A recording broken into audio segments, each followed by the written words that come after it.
I'm going to apologize again for starting so late. And also just to remind people that now that our meeting is looking more like half an hour, just be really judicious with your remarks. And again, apologies for the late start.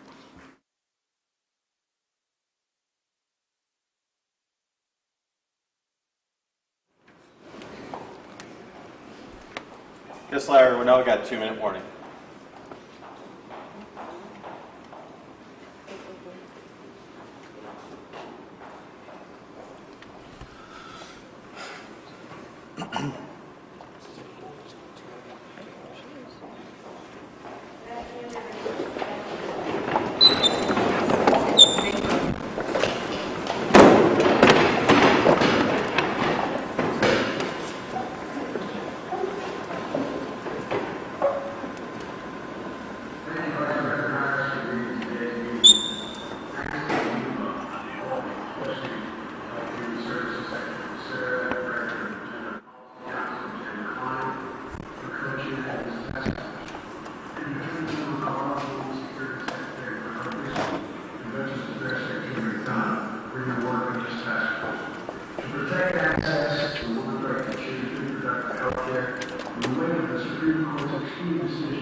Including a 10-year-old girl forced to travel to another state for care, wiping out the right to choose on whether you have incest, abortion, incest, or having a rape, or, this is just extreme.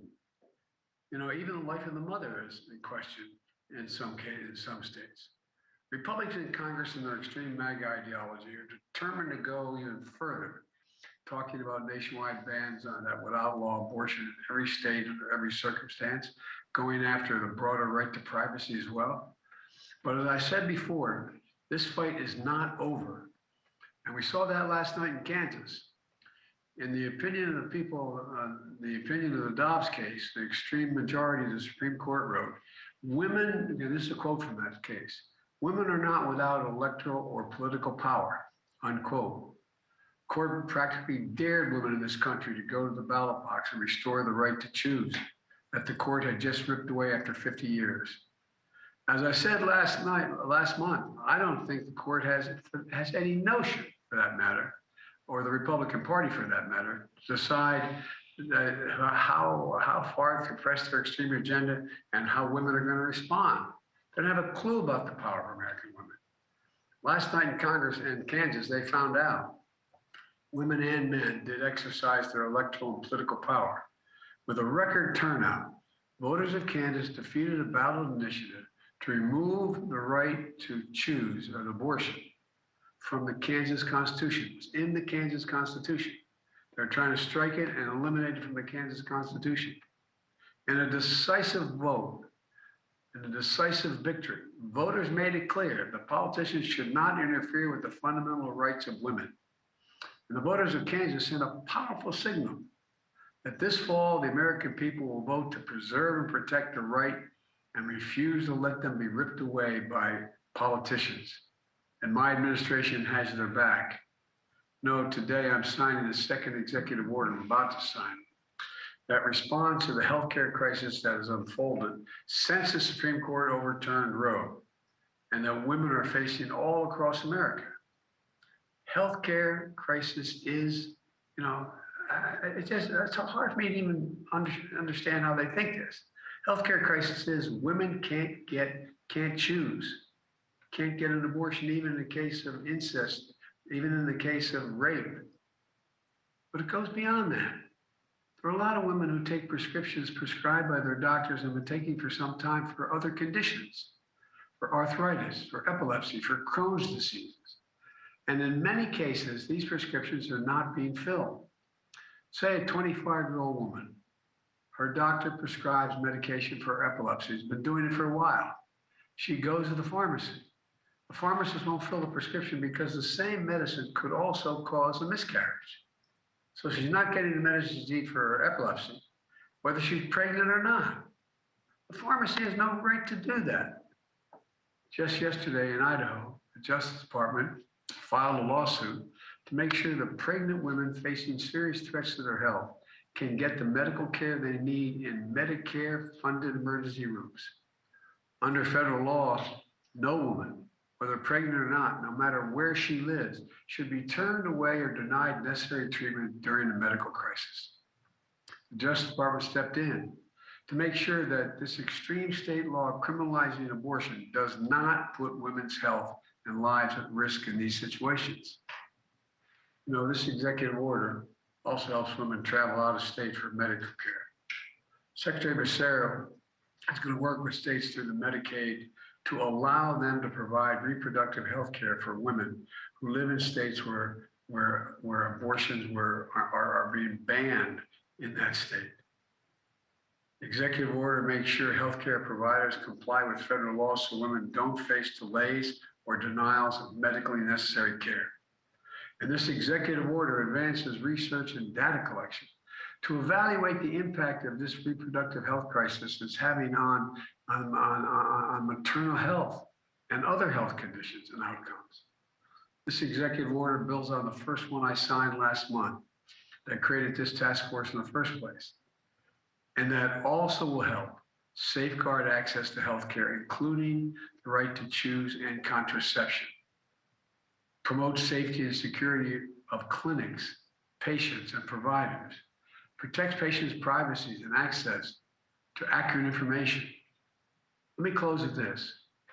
Beyond the actions you're taking, I know that along with Kamala, many of you have been traveling the country listening to women, healthcare providers, legal experts, state and local officials and legislators, and others, so that we are doing all we can in my administration to protect the rights of health and safety of the people of this country. You know, their perspectives are going to inform the work of this task force and the recommendations you make to me. I believe Roe got it right. It's been the law for close to 50 years. And I commit to the American people that we're doing everything in our power to safeguard access to health care, including the right to choose that women had under Roe v. Wade, which was ripped away by this extreme court. But ultimately, Congress must codify the protections of Roe as federal law. And if Congress fails to act, the people of this country need to elect senators and representatives who will restore Roe and will protect the right to privacy, freedom, and equality. I'll stop there and turn this over to the Vice President. There's so much more to say, but I'm anxious to hear from all of you. Thank you, thank you, thank you. Do I sign this order now? I'm going to sign this executive order right now, okay?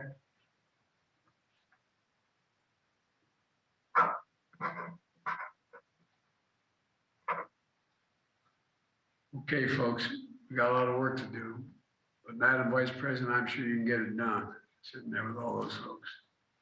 Thank you. I wish I were with you in person, quite frankly, but I'm getting there. You're on mute, I can't hear you. We feel your presence, Mr. President. Well, I wish I were. Thank you. Well, President Joe Biden has set the tone for our administration from the very beginning. From the time that an opinion was leaked to the time the Dobbs decision came down. And our president has been a leader in saying that the women of America should be protected. Their right to make decisions about their own bodies should be a matter that we all defend, understanding that the government should not be in the business of making those decisions for the women of America. Our administration has been very clear, as is clear by the leaders who are at this table, that we trust the judgment of the women of America to make decisions based on what they know is in their best interest. We trust the women of America to make those decisions if she chooses in consultation with her faith leader, with her physician, with her loved one. But we understand fully the government should not be making that decision for her.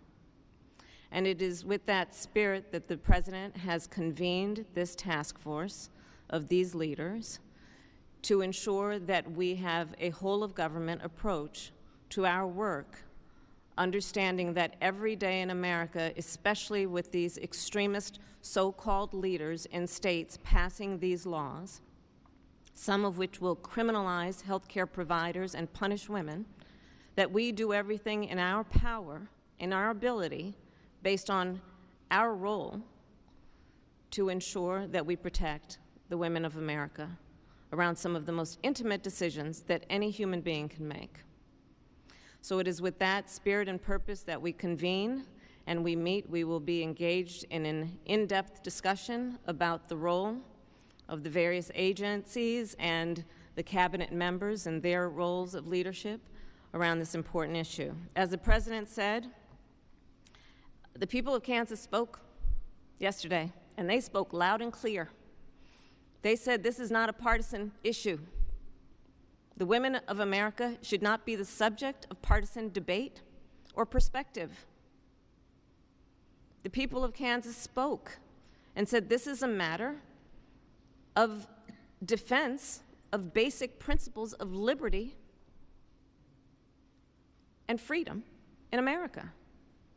And they spoke loudly in saying that they trust women to make decisions about their own lives and their bodies. And they said government should not be mandating those decisions for the women of America. So today we are prepared to do the work that is necessary. We will discuss what we have done so far as an administration, and we will discuss what we are prepared to do going forward. I have been traveling the country in recent weeks, talking with, in particular, community-based leaders, healthcare providers, state legislatures and legislators. I've convened faith-based leaders. We have convened disability rights activists, people from various sectors of our country to talk about this issue. And I will tell you, people are scared. When they look at these laws that are being passed, and they understand what it means for themselves or someone they love, they are concerned, they are confused. When you look at a map, which I have here somewhere, in terms of what this means in our country, and I don't have the map at the moment. My staff will tell me where that map is at the moment. But what we know is that there is a need for clarity around the rights of individuals and states in this moment. And so General Merrick Garland will talk about what the Department of Justice is prepared to do. We know that there are concerns about the kind of support that is available in terms of federal resources to the various states that are protecting the rights of women and what our administration can do to support that. We will be discussing what we need to do to address the profound misinformation and disinformation that is out there and can only thrive in an environment where there is confusion about what is the right approach and what is the law. So these are some of the topics that we will be discussing. But again, all convened with an understanding and an appreciation for the fact that this, as the President has said, represents a healthcare crisis in America, where women every day in our country, whoever they voted for in any election, understand what is at stake for themselves, their family, and their future. And so with that, I thank all of the leaders who are here. I look forward to our discussion, and because I promised that I have a map, I'm going to now show you that map. And you don't need to necessarily be able to read the words on the map, but you can see the color coding to understand this map represents our current assessment of the various laws that exist right now in these United States of America. Different approaches in different states to this issue, which some might argue has been by design to intentionally confuse people about their rights, but what in fact it has done without any question is made clear that the President's leadership, the leadership of the President's cabinet, and all of us at this table is critically necessary at this moment. So with that, I thank everyone for being here, and I will now turn it over to the head of our Gender Policy Council, Jen Klein. Thank you. Thank you so much, Vice President Harris, and thank you all for being here today. I am going to move us quickly to my co-chair, Secretary Becerra, to talk about the work that you've been doing over at HHS and what you're planning to do. Mr. President, Madam Vice President, thank you for setting us on a course. Thank you for giving us direction immediately, and thank you for being so prominent and vociferous in explaining how important it is to make sure we are protecting the rights of all Americans, but especially women. I am thrilled to have an opportunity to co-chair, along with my partner, Jen Klein, this task force. Thank you, Jen, for the work that you have done over the years, and certainly now as the co-chair on this task force. To my fellow colleagues on the cabinet and the members of the administration for springing to action so quickly, we say thank you very much. I know we speak for so many people who are waiting for us to do everything we can. Since the Supreme Court's misguided decision put the lives of millions of Americans, our fellow Americans, at risk and stripped away freedom and autonomy, we've all had to take action. And I know that we've all heard from, whether it's patients, doctors, family members, friends, everyone is concerned. At HHS, we heard those voices. We heeded the President's and the Vice President's call for action. Immediately upon the issuance of the Dobbs decision, we launched the reproductiverights.gov website. We were concerned and afraid that something like this might happen, so we put up that website as quickly as we could to make sure that people were not confused, they knew their rights, and we provided as much information and direction as we could immediately for people who were inquiring. We've gone on to protect patient privacy interests and to protect patients and providers from discrimination by issuing guidance. We recently did that by issuing guidance to roughly 60,000 U.S. retail pharmacies. We did it by notifying all health insurance carriers, reminding them of their obligation to respect the civil rights of all Americans and to not discriminate in the dispensation of services and care to all patients. We released our draft rule on non-discrimination in healthcare last week.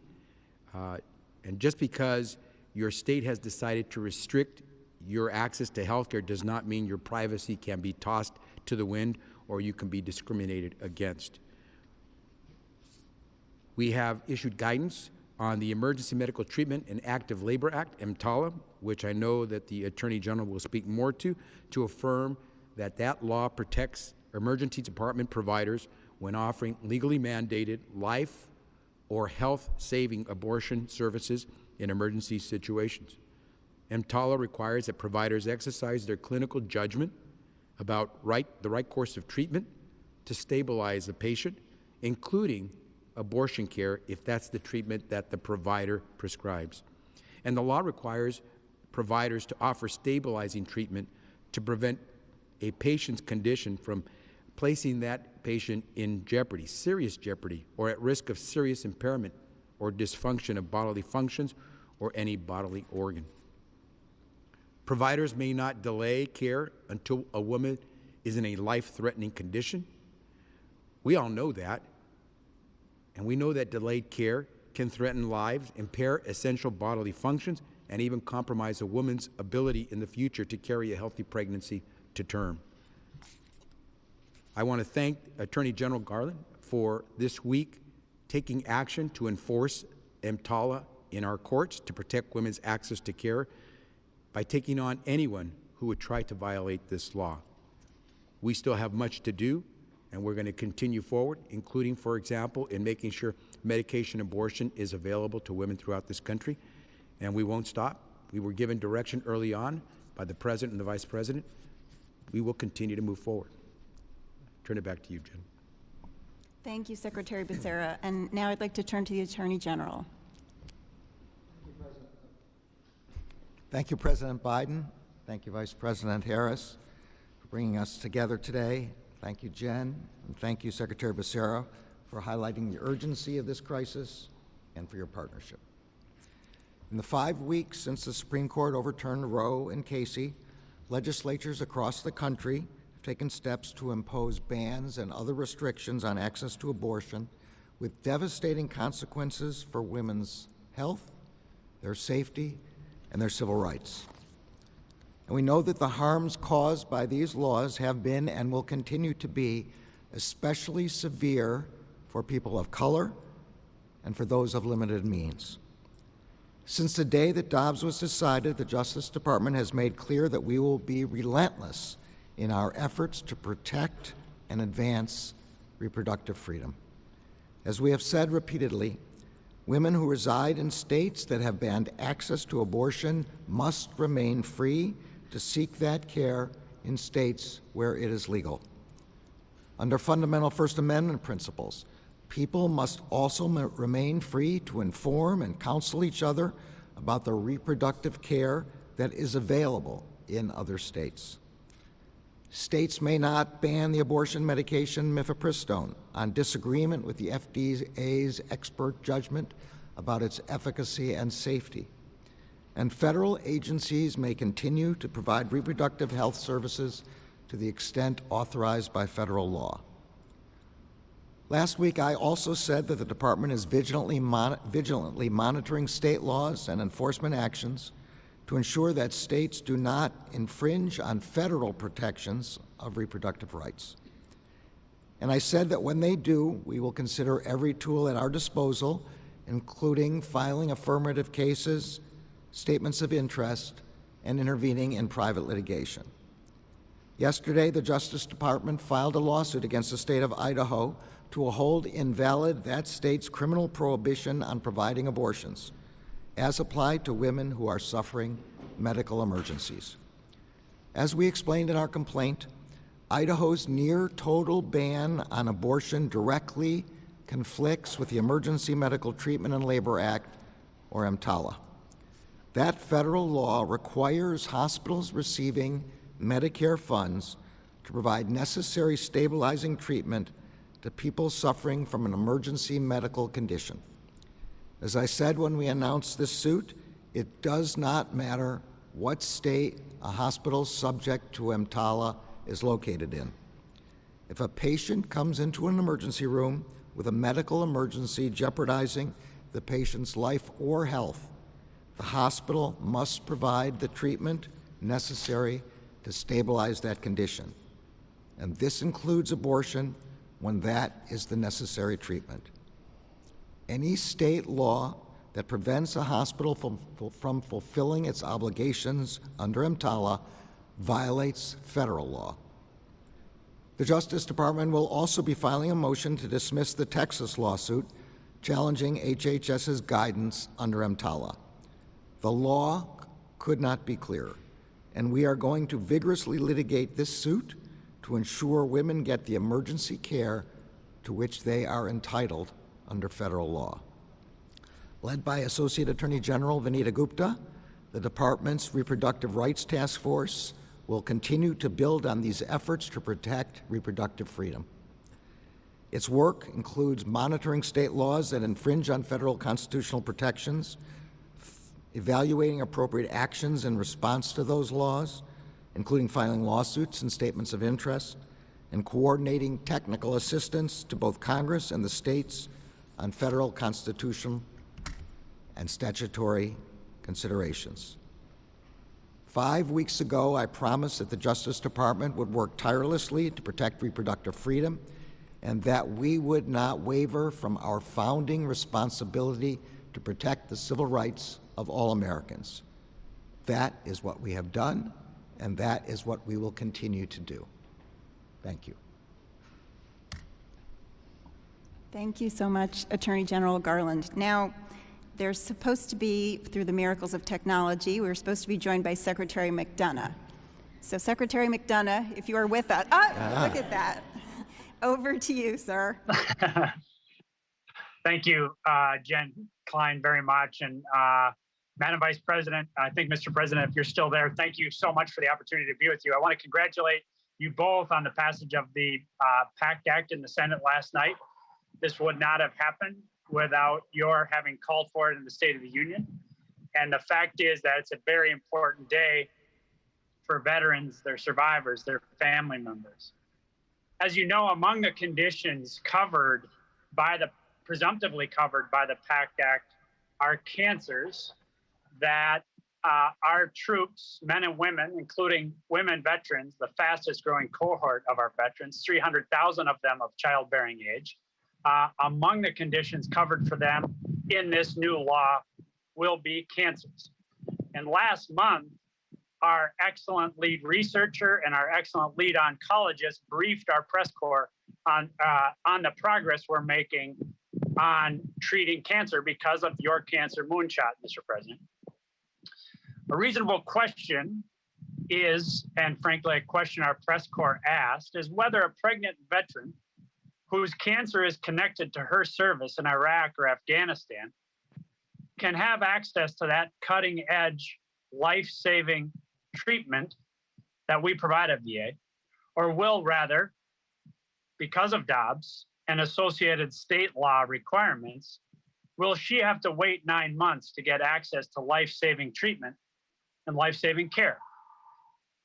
Now, these are the patient safety issues that we deal with in VA every day of the type that you've each discussed.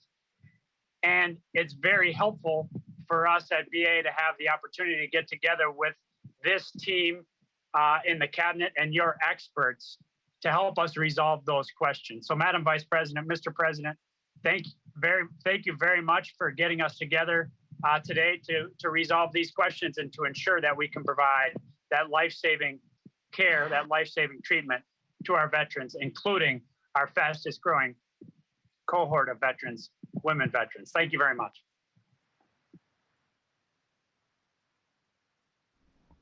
Thank you, Secretary McDonough. And now we're going to transition to the closed portion of our meeting. So we'll just take a brief break.